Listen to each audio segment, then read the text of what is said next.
Hello guys. मुझे पता है आप लोग मुझे पहली बार देख रहे हो। आप सब मुझे नहीं पहचानते हो, बट क्योंकि आज मेरा ये पहला व्लॉग है, मैं पिछले 1 साल से या 2 साल से प्लान कर रही हूँ कि मैं व्लॉगिंग करूँ, पर मुझ में कॉन्फिडेंस बिल्कुल भी नहीं है कैमरे के सामने बात की। इनफैक्ट मैं अभी बहुत नर्वस फील कर रही हूँ। मुझे ऐसा लग रहा है कि मेरे 12th या 10th स्टैंडर्ड का रिजल्ट आ रहा है। मैं इस तरीके से फील कर रही हूँ ऐसा कैमरे में जस्ट बात करते हुए। सबसे पहले मैं अपना इंट्रोडक्शन दे देती हूँ। मेरा नाम है श्वेता एंड मैं यूपी प्रयागराज से हूँ। मेरे हस्बैंड वेस्ट बंगाल से हैं।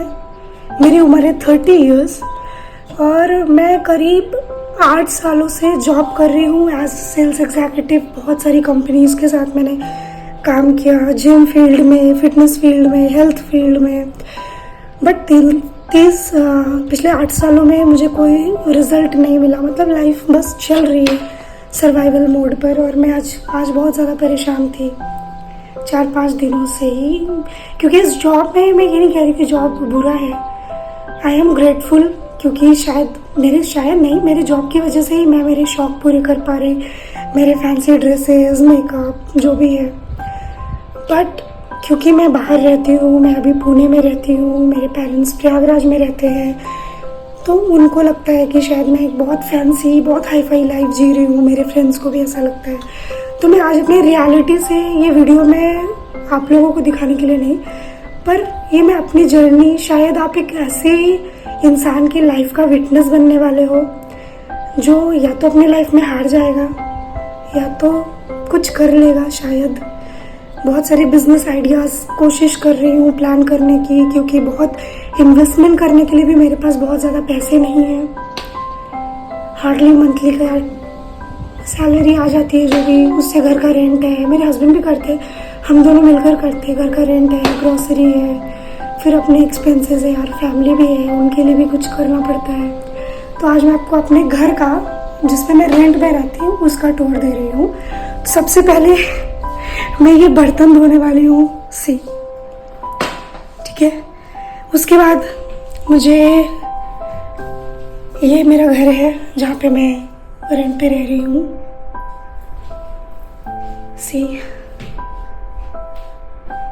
ठीक है, बहुत प्यार से सजाया था इस घर को मैंने, बहुत खुशी से, क्योंकि मेरे लिए तो ये मेरा पहला घर था। ये हमारा वॉशरूम, सब कुछ क्लीनिंग ही चल रहा था। तभी मुझे ऑल ऑफ सडन लगा कि शायद कभी तो स्टार्ट करना था, तो क्यों नहीं आज। और इस हालत में, पसीने में भीगी हुई, ये मेरा बेडरूम है। मैं पूरी क्लीनिंग में लगी हुई हूँ आज। बहुत एक्चुअली कुछ काम चल रहा था घर पे, तो वो काम आज ख़त्म हुआ है। उसके बाद मैं आज पूरी क्लीनिंग पे लगी हुई हूँ। एक्चुअली कल ये 2 दिनों में ना कुछ ऐसा हुआ मेरे साथ जिस चीज़ ने मुझे बहुत ज़्यादा हिला के रख दिया, जिसने मुझे अनसेफ फील करवाया। डर लगा मुझे, बहुत सारे क्वेश्चंस आए। आप सभी को पता होगा कि महाराष्ट्र में जो चीज़ें चल रही है, Marathi versus languages and all, मैं उन सब चीज़ों के अगेंस्ट नहीं हूँ, बिल्कुल भी एंटी मराठी बिल्कुल भी नहीं हूँ। पर कल जो 2-3 दिनों में मेरे साथ क्या हुआ कि घर के जो ओनर है वो यहाँ नहीं रहते। तो बिल्डिंग का जो मालिक है ना, उसने क्या किया, उसने 3-4 बार नॉक किया। मैं नहा रही थी, मैंने आवाज़ दिया 3-4 बार कि मैं आ रही हूँ। और मैं गेट लॉक नहीं रखती हूँ, जस्ट क्योंकि हमारा सेफ्टी लॉक है, तो मैं लॉक है तो वो जस्ट ऐसे लगा के रखती हूँ। और हस्बैंड सुबह 6 बजे चले जाते हैं, तो बाहर से जस्ट कुंडी लगा के चले जाते हैं। तो मुझे पता है कि मेरे घर में और कोई आता नहीं है, मेरे हस्बैंड ही आएंगे, मेरे कोई फ्रेंड भी नहीं है यहाँ पे, ना कोई रिलेटिव है आने जाने वाला। तो मैं रिलैक्स रहती हूँ, मुझे पता है कि वही आएंगे। तो 3-4 बार उन्होंने नॉक किया और मैंने आवाज़ भी दिया कि मैं आ रही हूँ। बट इससे पहले कि मैं जाऊँ गेट खोलने के लिए, जस्ट नहा के निकली, चेंज वेंज किया, और उसके पहले उन्होंने धक्का मार के गेट खोल दिया। ठीक है, मुझे उस टाइम पे कुछ समझ नहीं आया कि मैं क्या रिएक्ट करूं। ठीक है, उनको कुछ काम था, उनको वॉशरूम देखना था कि कुछ काम चालू करना है इसके लिए। उसके बाद फिर जो लेबर आए, क्योंकि उन्होंने देखा कि जिस तरीके से वो घुसे, उनको थोड़ी ना पता है कि ये घर अलग है या हम रेंट पे, उनको लगा उनका ही घर है। मैं सुबह परसों जस्ट सो के उठ के बैठी हुई थी। थैंक गॉड कि मैंने हाउस कोट डाल लिया था। आप सबको पता है कि इंसान सुबह उठता है वो आउट ऑफ जोन रहता है, कैसे भी हम बैठे होते हैं अपने घर में। तो मैं बैठी हुई थी और अचानक से लेबर लोगों ने क्या किया, गेट खोला और धड़ाम से अंदर आ गए सुबह 9 बजे। मुझे बहुत ज़्यादा बुरा लगा, बहुत बुरा लगा। मैंने इमीडिएटली मेरे हस्बैंड को कॉल किया और मैंने उनको पूरा सिनेरियो बताया। मैंने जो लेबर थे मैंने उनको डांटा कि आप ऐसे नहीं आ सकते हो घर के अंदर। उसके बाद ये जब कंप्लेन मेरे हस्बैंड ने, जो घर के ओनर है, उनको जब डाला ये कंप्लेन, उनका कहना, वो डिनाई कर रहे कि ऐसा कुछ हुआ ही नहीं है, हमने कुछ किया ही नहीं है, हम ऐसे नहीं आए थे। ठीक है, इसके बाद क्या हो गया कि अब क्योंकि उनका कंप्लेन मैं कर चुकी थी तो उनको ये अंदर मतलब होता है ना, उनके गुस्सा ग्रज आ गया था उनके अंदर कि भाई मेरी कंप्लेन कैसे कर दी। परसों शाम को, सैटरडे को, हम लोग मंदिर से आए, जस्ट घर घुसे ही थे, मैं चेंज वेंज करके अपने कपड़े मैंने बेड पे रखे और सडनली वो आदमी फिर से आया, इस बहाने से आया कि मुझे घर का वीडियो बनाना है क्योंकि मुझे घर के मालिक को सेंड करना है। तो मेरे हस्बैंड ने अलाउ कर दिया कि ठीक है आप किचन देख रहे हो, वॉशरूम देख रहे हो। सडनली वो बिना परमिशन अगेन मेरे बेडरूम में घुस गया। बेडरूम में मेरे बेड पे मेरे कपड़े पड़े हुए थे। बेड तो नहीं, आप देख सकते हो हम मैट्रेस पे सोते हैं, बेड भी नहीं लिया अभी तक हम लोगों ने। भगवान की कृपा रहेगी तो हम करेंगे, ज़रूर कुछ करेंगे, कुछ तो कर पाऊंगी। तो उसके बाद उसने मेरे बेडरूम का वीडियो बनाया और जब मैंने इस चीज़ पे ऑब्जेक्शन किया, भाई उसने इतनी गंदी लैंग्वेज से मुझसे और मेरे हस्बैंड से इतनी गंदी लैंग्वेज में बात की। तू तकारी की, तेरे को पता है क्या, तेरी बीवी दारू पी के गाड़ी चलाती है।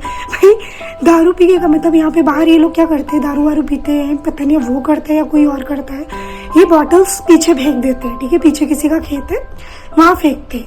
मेरे और मेरे हस्बैंड, हम दोनों ही वर्किंग है, तो हम लोग यहाँ पे जो कचरा वाला आता है वो आता है 11-12 बजे के करीब।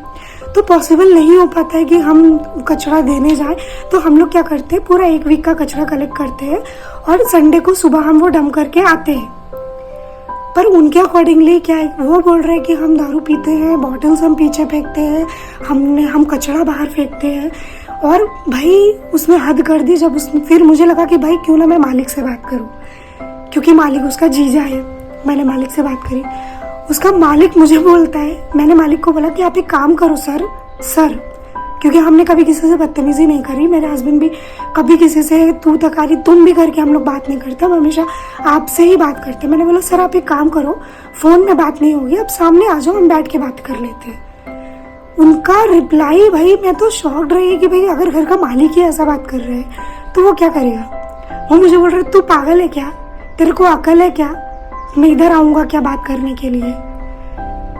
और ये बात इतनी ज़्यादा बढ़ गई, मतलब वो इंसान जो है, मतलब वो हाथापाई पे आ गया था बिल्कुल। उसको किसी, हमने गेट वेट बंद किया, फिर उसको एक ऊपर वाले ने वो रोक के रखा था, ऊपर बगल में रहते कि भाई ये सब चीज़ें मत करो।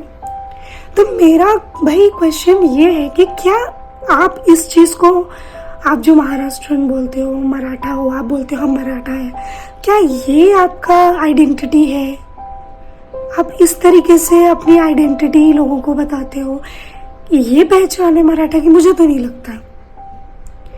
एंड ठीक है, क्योंकि मेरा फर्स्ट ब्लॉग है तो मैं ज़्यादा बातें नहीं कर पाऊंगी, मुझे नहीं समझ आ रहा है कि मैं क्या बात करूं। बट मैं एक बिज़नेस प्लान कर रही हूँ, छोटा मोटा बिज़नेस सोच रही हूँ कि कुछ तो शुरू करूँ। 30 साल गुजर गई भाई, 30 इयर्स की हो गई हूँ मैं और अभी तक हम अपना घर नहीं ले पाए। और आज सुबह मैं कुछ रील स्क्रॉल कर रही थी, छोटे छोटे बच्चे, 14 साल 17 साल के बच्चे, 12-13 साल के बच्चे यार अपना स्टार्टअप कर रहे हैं। Hats off to them, hats off to their courage कि भाई इतनी हिम्मत है उनके अंदर। और मैंने ना बहुत सारे कोर्सेज कर रखे हैं, लाइक इंटरनेट डिजिटल मार्केटिंग का कोर्स कर रखा है मैंने कि कुछ तो मैं करूँ, फ्रीलांसिंग करूँ।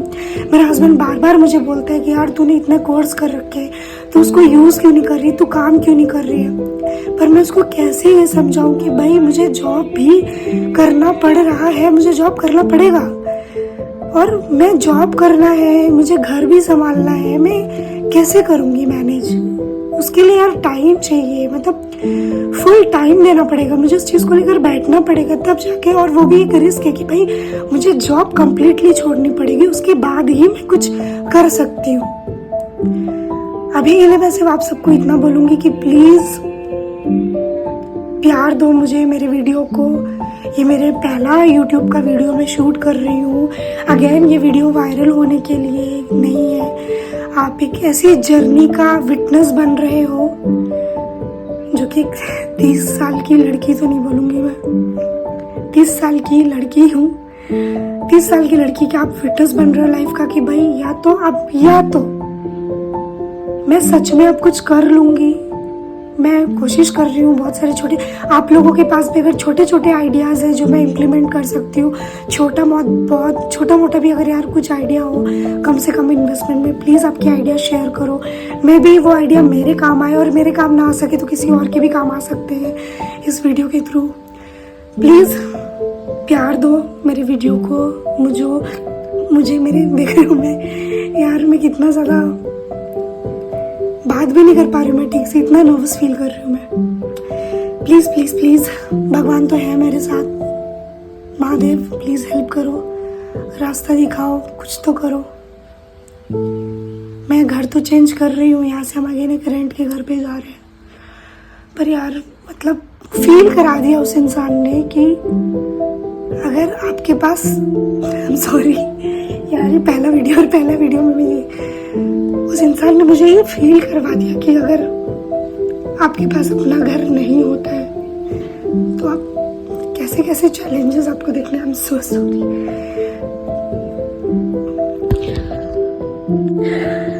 आज डेट है 27 अक्टूबर 2025 जब मैं ये वीडियो शूट कर रही हूँ इस हालत में। आई होप मेरे महादेव ने हमेशा मेरा साथ दिया है, बट मैं स्टिल हूँ तो ज़रूर कुछ ना कुछ कारण है। शायद मैं समझ नहीं पा रही हूँ कि भगवान मुझे क्या बताना चाहते हैं, ऊपर वाला क्या देना चाहता है, बट ठीक है, चलती रहूँगी इसी उम्मीद के साथ।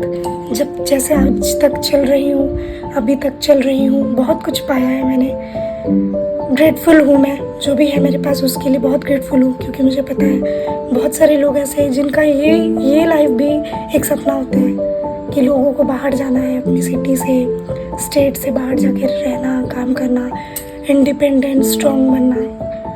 इंडिपेंडेंट और स्ट्रॉन्ग तो बन चुकी हूँ, बस सक्सेसफुल होने का टाइम में है, सक्सेसफुल होने की देर है बस। ठीक है, तो मैं वेट कर रही हूँ 27 अक्टूबर 2027 मैं फिर से अपना वीडियो शूट करूँ। मतलब ये तो व्लॉग चलता रहेगा, पर ये जो रिजल्ट है ना वो मैं देखना चाहती हूँ। अगेन भगवान जी, आई एम वेरी ग्रेटफुल। मेरी ज़बान बहुत लड़खड़ा रही है। I am very grateful. आपने मुझे आज तक जो कुछ भी दिया है, मुझे पता है आपने मुझे वही दिया है जो मेरे लिए था, जो मेरे हिस्से का था, और आगे भी जो दोगे वो आप सही, जो आपको सही लगेगा आप वही दोगे, जो गलत लगेगा आप वो ले लोगे। मुझे पूरा यकीन है मेरे भगवान पे, वो जो भी करता है अच्छे के लिए करता है, चाहे दुख हो। जब अगर मेरे साथ कुछ बुरा होता है तब भी मैं यही सोचती हूँ कि शायद इसके पीछे भी कोई रीज़न था, ऊपर वाले ने कुछ तो होगा इसके आगे, इसलिए मेरे साथ ये हुआ। सीख के तौर पे लेती हूँ मैं। और जब कुछ अच्छा होता है तब भी मैं यही जानती हूँ कि बस ऊपर वाला दे रहा है जो भी दे रहा है। बहुत सारे लोग जो मुझे जानते हैं, बहुत सारा क्वेश्चन होगा उनका मुझ पे, मेरी लाइफ पे। बस मैं इतना जानती हूँ कि भाई ऊपर वाले ने जो लाइफ लिखी होती है ना आपकी किस्मत में, वो आपके साथ होना ही है किसी भी तरह से, कैसे भी करके आएगा, घूम कर इधर से उधर से। आपको लगेगा कि भाई ये सब चीज़ें आप कर रहे थे, आप डिस्ट्रैक्ट हो गए थे, या आपने कोई गलत रास्ता चुन लिया था, या जो भी। पर इतने सालों में मैं इतना तो समझ गई हूँ कि ऊपर वाला जो भी करता है ना वो कहीं ना कहीं आपकी ही मैनिफेस्टेशन है। बचपन में आपने ही सोचा होगा कि मुझे एक ऐसी लाइफ चाहिए, क्योंकि मुझे हमेशा से स्ट्रॉन्ग बनना था, सेल्फ डिपेंडेंट बनना था। उसकी स्टोरी भी मैं आपको दूसरे व्लॉग में बताऊंगी कि क्यों स्ट्रॉन्ग बनना था। तो शायद इसलिए भगवान ने मुझे टफ सिचुएशन में डाला कि जहाँ पे मुझे खुद को खड़ा करना था, अकेले, नो वन। मतलब वो होता है ऊपर वाला जब आपको बता देता है, रियलिटी जो होती है लाइफ की देना कि भाई आप दुनिया में अकेले आए हो, अकेले ही जाते हो। बाकी जो लोग होते हैं जो आपकी लाइफ में जुड़ते हैं वो सब सिर्फ जरिया होते हैं आपके लिए, मतलब आपकी लाइफ का ज़रिया होते हैं हर एक्सपीरियंस को आपको समझाने, सिखाने, दिखाने के लिए। तो स्टिल आई एम ग्रेटफुल जो कुछ भी मेरे पास अभी नहीं है उसके लिए भी, और जो कुछ आने वाला है उसके लिए भी। मिलते हैं 27 अक्टूबर को। देखती हूँ कि उस वक्त मैं कहाँ रहती हूँ। आपका आशीर्वाद रहा तो शायद मैं वो वीडियो सो सॉरी। बस आपका प्यार बनाते रहो, मेरी वीडियोस को प्यार देते रहो, कमेंट्स देते रहो, मुझे मोटिवेट करते रहो। ये वीडियो बनाने का सिर्फ मेरा एक ही मोटिव है कि मैं कंसिस्टेंट रह सकूं। मैं बहुत सारी चीज़ों पे काम करने वाली हूँ। आप देख सकते हो टेंशन, मुझे हाइपरथायरॉइडिज्म हो चुका है जिसकी वजह से मैं वेट गेन हो गया है। मैं चाहती हूँ कि मैं फिर से अपना बेस्ट वर्जन बन पाऊँ। सॉरी मैं बेस्ट वर्जन बन पाऊँ। मैं अपने आप को चैलेंज दूंगी। मुझे करना है कुछ, मुझे बदलना है अपने आप को, अपनी लाइफ को। शायद मैं कुछ लोगों को भी इंस्पायर कर पाऊँ जिन लोगों को ये लगता है कि भाई अब इस एज के बाद कुछ नहीं हो सकता है। हमने बहुत टाइम, भाई मैंने भी बहुत टाइम, मैंने अपनी ज़िंदगी के 8-9 साल 9 to 5 स्प्लिट शिफ्ट्स, जो लोग स्प्लिट शिफ्ट्स करते हैं उनको पता होगा कि सुबह 6 बजे जाना होता है, फिर आप 11 बजे वापस आते हो, फिर 12 बजे से लेके 1 बजे तक मैं घर का काम करती हूँ, खाना बनाना, क्लीनिंग, 2-3 बजे तक खाना, लंच करना, फिर रेस्ट करके फिर से मैं शाम को 5 बजे घर से निकल जाती हूँ, फिर रात को 10:30-11 बजे घर आना, फिर डिनर करके फिर सुबह वही 5 बजे उठना। तो ये अभी मेरी करंट चल रहा है मेरा अभी। बस इतना ही आज फर्स्ट ब्लॉग में, इतना ही। Thank you so much for watching. अगर आप ये वीडियो देख रहे हो, थैंक यू सो मच कि आपने इस वीडियो को वैल्यू दिया, आपका टाइम दिया। Thank you so much. Bye bye.